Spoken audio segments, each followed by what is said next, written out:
সদ্য সমাপ্ত Bangladesh premier league BPL ছিল গত কয়েক আসরের মধ্যে সবচেয়ে আলোচিত সমালোচিত।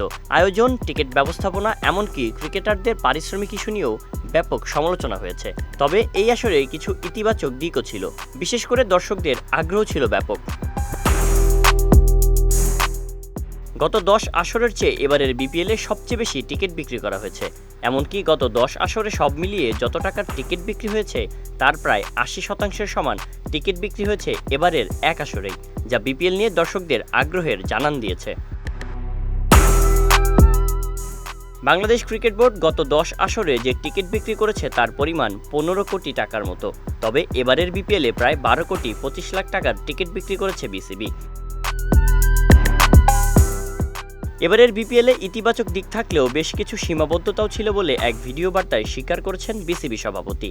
তবে সব মিলিয়ে দর্শক, উইকেট, টিকিট বিক্রি, দর্শকদের অংশগ্রহণ এবং টিভি প্রোডাকশন ভালো হয়েছে বলেও দাবি ফারুকের।